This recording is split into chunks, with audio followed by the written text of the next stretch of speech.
negative about the women from the community you come from. Celebrate the women you're with, like you talked about. You told me in many discussions, you go where you celebrate it, right? Right. You see Darren's comment? Let's see. Who is it? You said Darrin?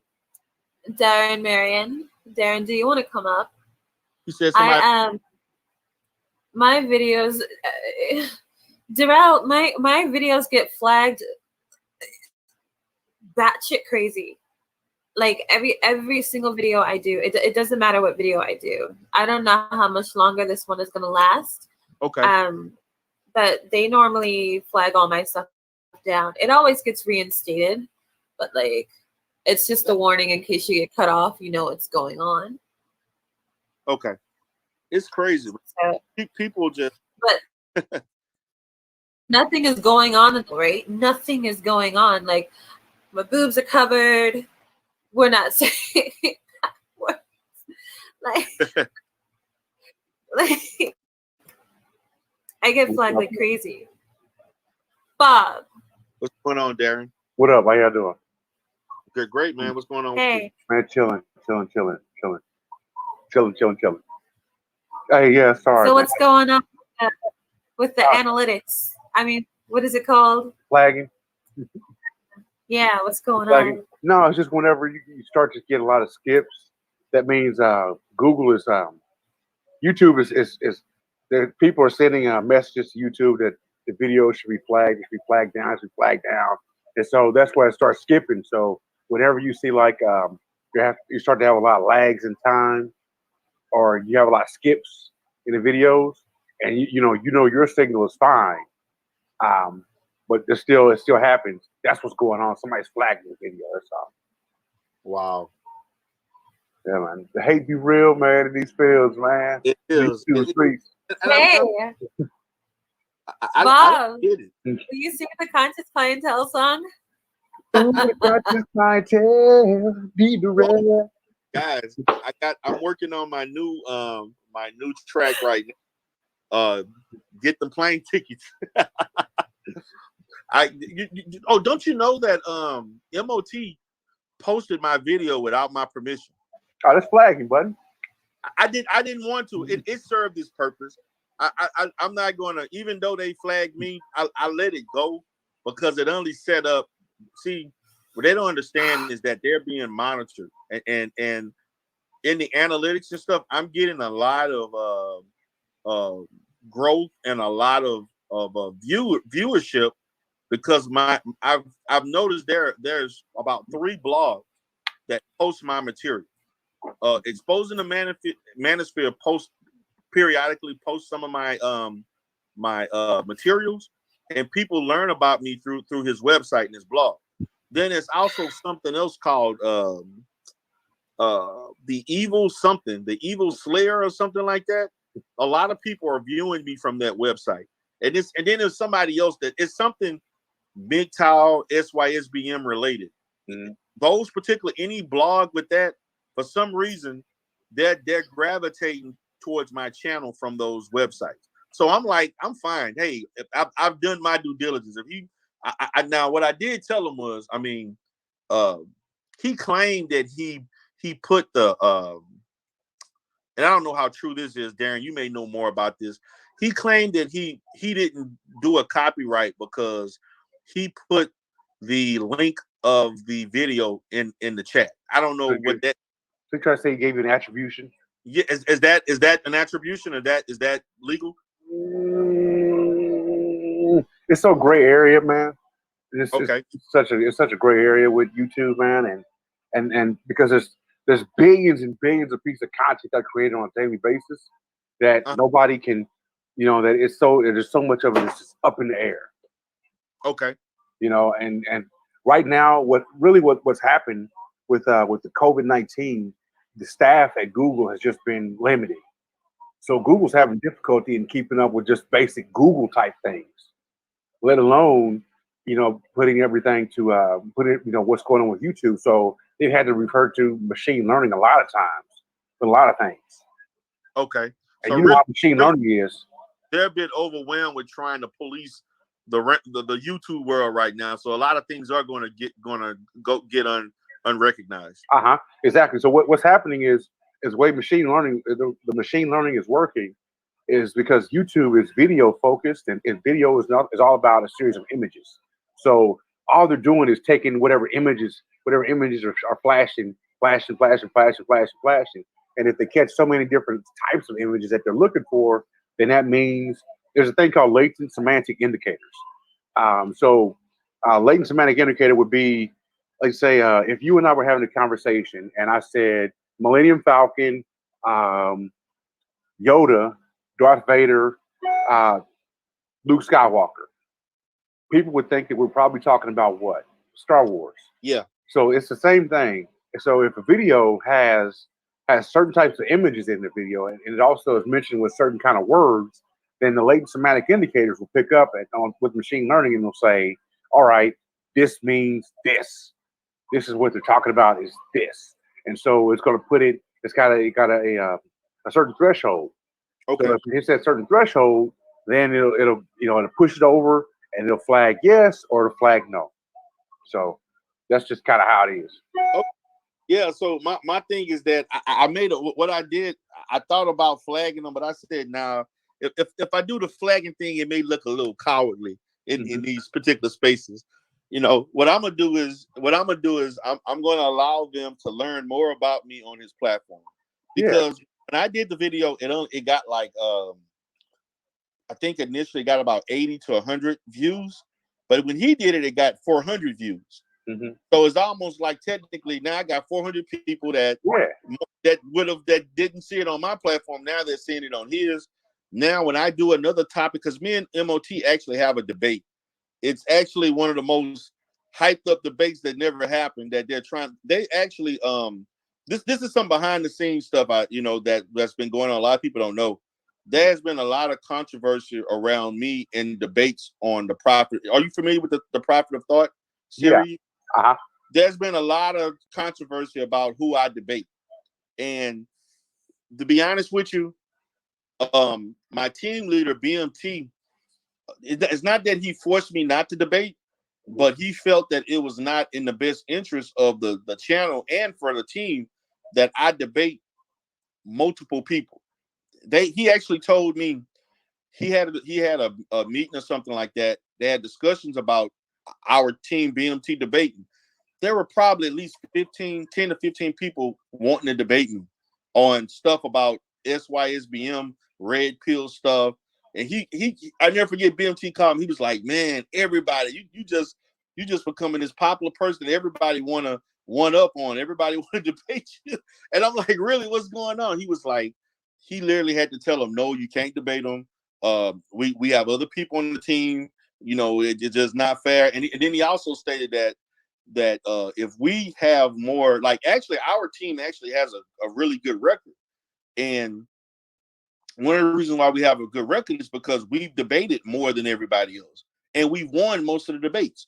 And the last debate, I won my last debate that I had with him, with BMT, actually about 2 weeks ago. And so MOT has been trying to debate me for damn near 2 months. And I've held it off. And the reason why I held it off is because I don't want to get in a situation, because I already know I'm going to be in a hostile environment where most of the people are going to be against me. So I want to be able to debate the right issue where it won't be highly leaned towards his own supporters. See, if I debate SYSBM issues, I already know his supporters are going to flock in there, and he has a bigger platform, and they're going to vote for him no matter how bad he loses the debate. They're going to be impartial to him because that's their subscriber, and they don't like me. They already tell me I'm the most hated person on anybody's debate team. And I said, okay, I take that with honor. So I've agreed to debate him within the next 2 weeks. I told him, look, man, I got a lot of stuff going on. I was in Dallas for 3 days last week. I was in no position to be debating anybody. Last week was pretty busy. Things should be a little calmer next week. If they want to debate me in 2 weeks, I'm more than happy to do so. But I went ahead and allowed him to play the video. I mean, I got all kinds of different people said all kind of stuff in his chat about me, and again, they also brought up other people that come to the platform. I've had situations where they brought up Deity's name, they brought up Uppity's name, they brought up Faith name before, and stuff like that. That's what I'm saying. Like anybody that they know that routinely comes, they're gonna bring that up. Oh, man, he's this just is whack, man. This is just whack, man. Oh, he's just caping for Uppity, or he's just caping for Deity, or that's stuff like that. So I mean, I told him, look, I'll debate him in like 2 weeks, because I need a break from debating, because I had a bunch of debates that I did in the month of June. I debated like 4 times, so that's a lot of debates, and usually most people don't debate but once a month, so that's a lot. So that's why he did that. I'm doing a debate, man, once every 6 months, man. So that's a lot, man. Once a month is a lot, man. Yeah, once a month is a lot. So I was debating. I never forget. I debated Mr. Fantastic, and even though they claim I lost the debate because he had to, that was impartial voting, and I understood that. I didn't go there caring about really winning. I just wanted to get my point across. The next day, Prophet of Thought, hey man, everybody, there's a lot of people want to debate you. I got a big response from you being on there. Can you debate on Saturday? And they got upset. A lot of people got really upset that I did 2 debates in 4 days. And so that's when, and then when I did that one, that's when all the heat started coming on me, and I ended up having a debate. I don't know if you're familiar with Baba Tunde. That's the guy that wrote the tenets for SYSBM. Oh man, me and him went at it on an intense debate. Before you know it, my name was all over the place. People were asking me to come on these panels and stuff, and I'm going in there. They got 8 people trying to, argue with me at the same time. And I had people disrespecting me, disrespecting my wife, just doing saying all kind of shit, man. And I was like, I just need a break. I told BMT I'm gonna need a break. So, but that's the story behind with MOT. I could have flagged the channel, but I decided not to. I felt like it would have been only used for something, because I knew that we're going to have a debate coming up, and I don't want to bring outside issues into the debate where he's going to say, well, see, you're supposed to be this and that, but you flagged my channel down. But they actually tried to flag when I coined the term for faggle. They tried to get my channel shut down for a whole week. Did I cry to anybody? You know what I did? I gave an appeal. I told them the meaning of the term and why I created the term, and then within 2 hours, they put my channel back on. So that's how I handle it. Yeah, we need to put that listing in the Urban Dictionary. Yeah. No, I'm serious, man. Yeah. I'm serious, man. Put it in facts. Make an account. Put it in Urban Dictionary. Yeah, put it in Urban Dictionary, man. Big facts. It goes in Urban Dictionary. It is a word. Manosphere is an Urban Dictionary.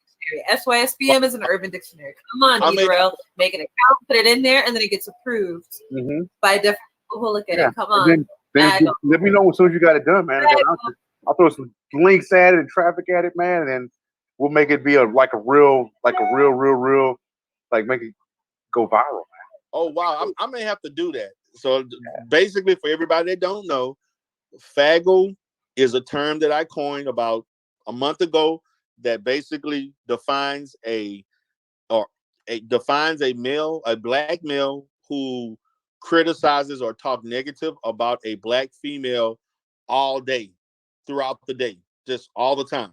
For most of that's what a faggle is. Talks about them in a negative manner all day, all the time. So for those that wanted to know, I usually put it on my screen for everybody to know, but I'm going to definitely have to do that. But they're very ticked off by that term, because when you see the term, you'll think that I'm trying to call somebody just a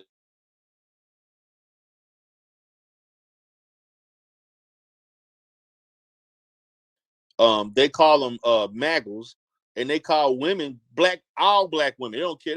They call their own family members daggles, as far as black women. So that in itself is offensive. But I felt like, why not create a name for them? They created a name for everybody else. So why not? And so they really, but you all, man, I can't wait to come out. I'm going to release the new track actually it's called getting those plane tickets. I'm gonna get those plane tickets. I'm going to release that probably maybe Thursday or Friday of next week. Hey, we kill Capri.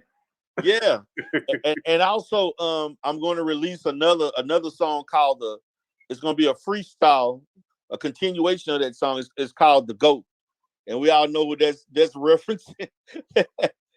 Because he went on. I was looking at his platform. He went on his platform, and he tried to make fun of my music and different stuff. He said all kind of crazy stuff about the music and stuff, and he sampled my voice and he sampled my music. So I'm actually gonna do this. Yeah, that right there, that's a flag all day, buddy. Oh yeah, that is, but it's okay. It's cool. I would eliminate his channel, really man. Content. Yeah. And I'm an AppsCap member. Hi, Miss Santai. Hi, Miss Santai. Hi, Miss Santai. So I'm an AppsCap member. So it actually is content. That is actually my intellectual property. But I was cool with it. I'm like I ain't it's not like you're trying to. But I'm actually going to post the music if anybody wanted to buy it. Or whatever, buy the music or whatever. I'm once I release this one, I'm gonna have a site where you can go and purchase it for like 99 cents, something like that. That's what's up, man. Do that, man. You do that, man. Yeah. We'll do that, man. I just want to pop up real quick, man. Okay. Right on, man. Hey, all I gotta say, man, is you see I think the classic got canceled this year, man. Yeah, man. It had to be canceled because they didn't have. Number one, they didn't want it in New Orleans because New Orleans is a hotbed for COVID. Yeah. And they didn't have anywhere else where they felt they would make make the same money. It would be more expensive. Mm-hmm. They actually thought about moving the classic to was it Lafayette or somewhere in North Louisiana? Huh? I think it was Shreveport. Yeah, Shreveport. They wanted to move it to Shreveport. But the problem with that, the reason why they didn't think they were going to make enough money. Yeah. It was about the money. I don't think that they thought it was going to. I don't think because I think the last time it was moved, remember they had it in Baton Rouge when for Hurricane Katrina. Mm-hmm. Yeah, man. It didn't make the money. The money wasn't made. That the money wasn't.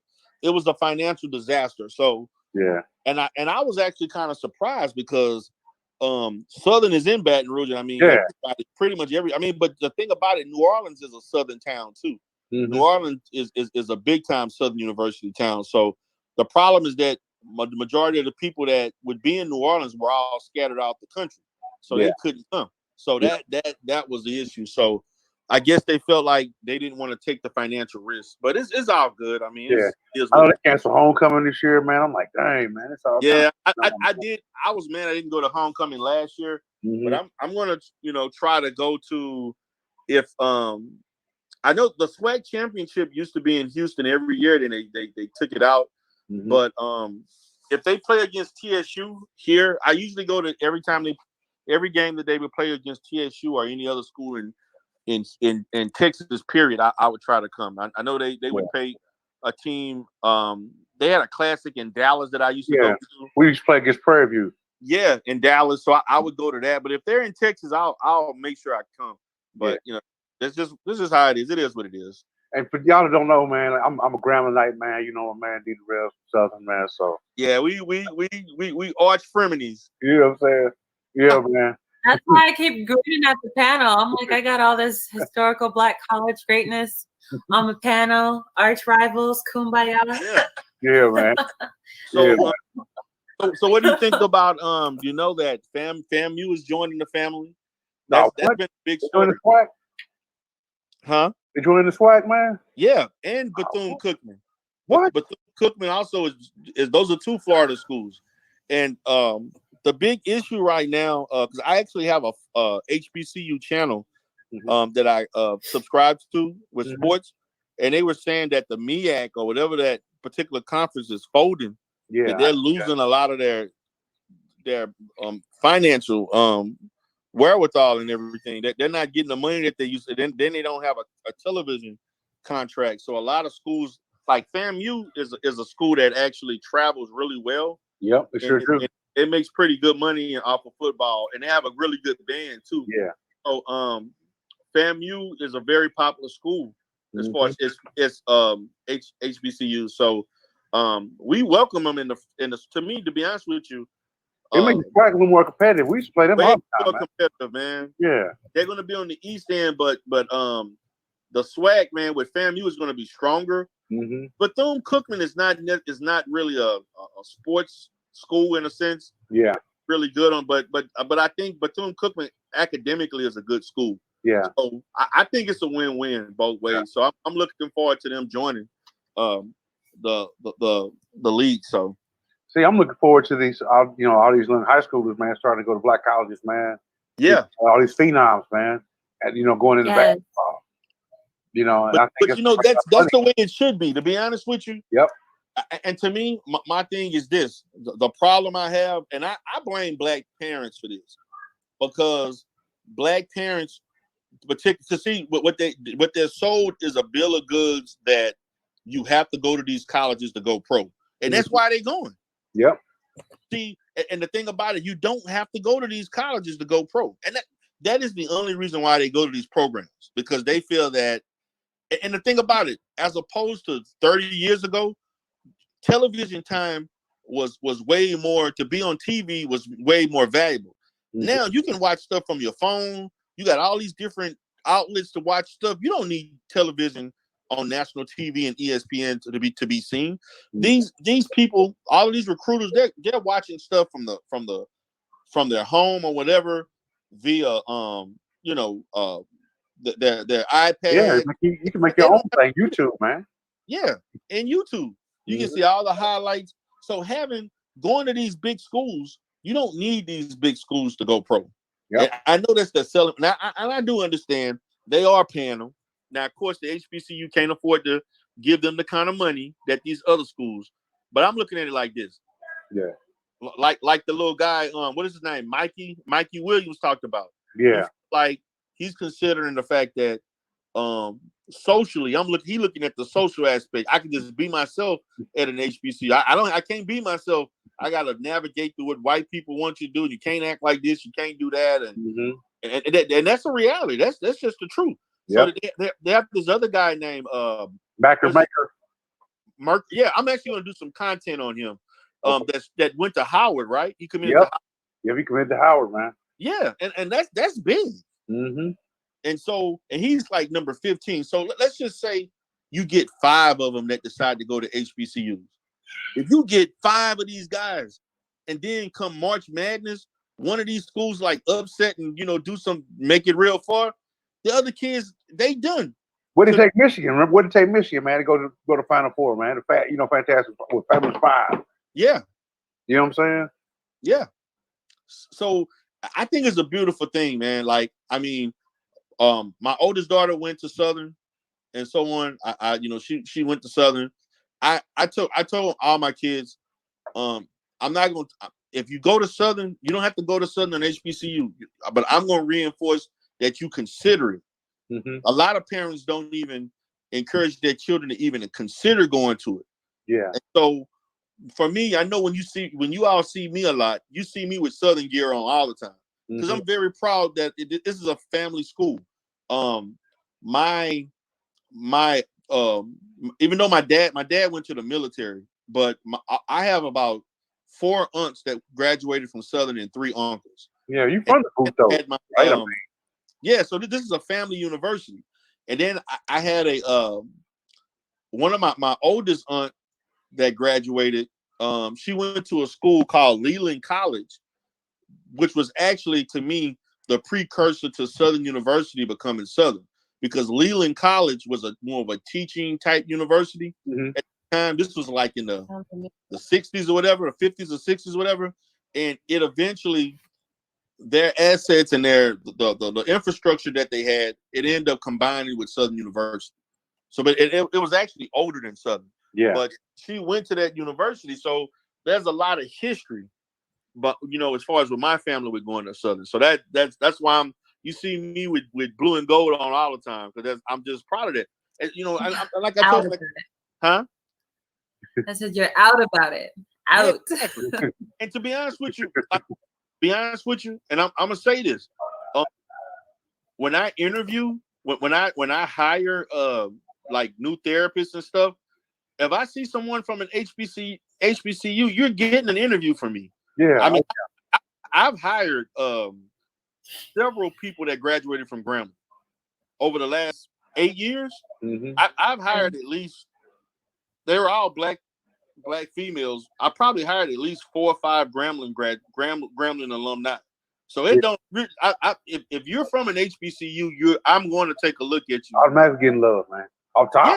Because you know, I mean, it takes certain skill set. I mean, you know, really, you know, sort of, you got to be resourceful. You got to be able to build relationships, to build coalitions. I mean, there's a lot of things that a lot of people don't take into consideration. Skill set that you learn when you go into a black college, you're kind of going through that whole experience, man.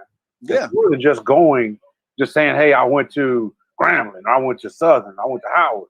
It's a lot more that goes with that, man. And relationships and bonds that you build there truly last a lifetime. Yeah. To be honest with you, I can say this.